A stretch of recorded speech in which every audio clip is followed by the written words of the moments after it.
If you've spent any time on Main Street in Taylor lately, you can feel it. That's buzz.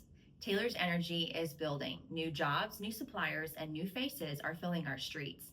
People are coming downtown for food, services, and events, and that means real opportunities for property owners and small developers.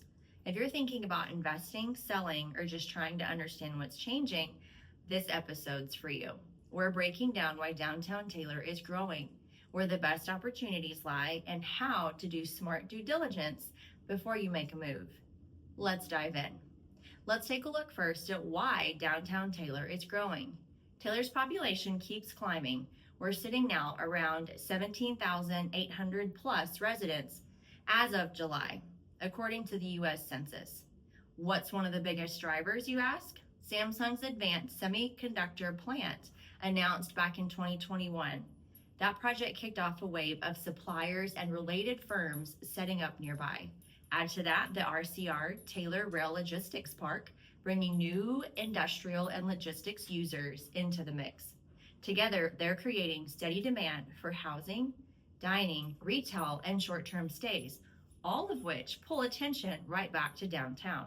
And it's not just private investment. The city of Taylor has been busy too.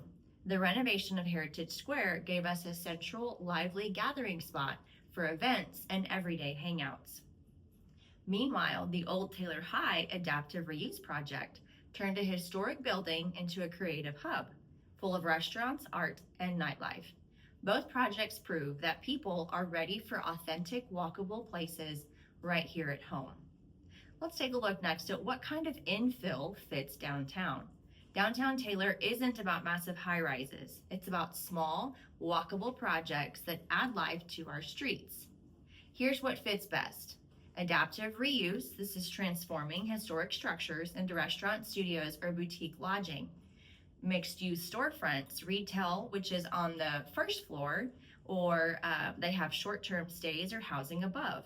Then there's small lot housing. Think townhomes, duplexes, or cozy multifamily options near Main Street. And then there's pocket plazas, parklets, or sidewalk cafes that extend the energy of Heritage Square. Next, let's look at where opportunities cluster. Start near foot traffic anchor spots like Heritage Square, Main Street, and Old Taylor High. Underused lots, surface parking, or upper floors with potential for conversion are your best bets. Edges of downtown can even support smaller housing that's still within walking distance of all the action. Just be sure to check zoning, overlays, and any downtown design standards with the City of Taylor before you run your numbers. Next, let's take a look at incentives and policies. Taylor's Planning Foundation encourages revitalization. The Downtown Master Plan has been recognized for its thoughtful streetscape and incremental redevelopment approach. Large employers like Samsung and its suppliers sometimes receive tax abatements under the Texas Chapter 312 code. In 2024, one supplier landed a 10-year abatement package as a part of its deal. But for smaller downtown projects, the tools look different. Think facade grants through the EDC, historic tax credits, or targeted infrastructure support. Taylor also uses the TIRZ mechanisms to fund public improvement. Helpful for investors, but also something to track as property values rise. Next, let's take a look at constraints and due diligence. Every opportunity comes with some constraints. Infrastructure comes with, of course, added housing and hospitality that strains water and wastewater capacity. Always coordinate early with the city. Land use conflicts are something to think about. Industrial growth near neighborhoods can raise traffic or environmental concerns. Rising values, something else. As the area improves, rent and taxes climb. Make sure you're taking a look at a quick due diligence checklist. 1, take a look at zoning and overlays. 2, utilities. 3, access and parking. 4, building conditions. 5, easements. 6, historical factors. Floodplains and drainage, check those. TIRZ and taxes. And then, of course, construction and phasing.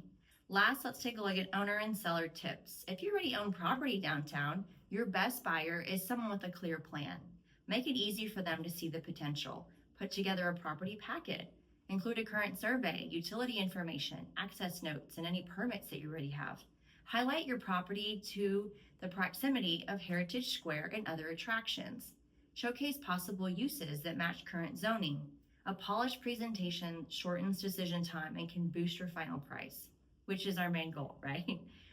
So make sure to check out some of these checklists. You can also feel free to shoot me a call or a text if you have questions. Remember, the population is growing. We have a strong employer base, and visible placemaking projects are all taking place. This is the moment for thoughtful infill, the kind that adds housing, keeps dollars local, and strengthens the heart of our city. If you want help evaluating a site, packaging your property for market, or stress testing your assumptions, reach out.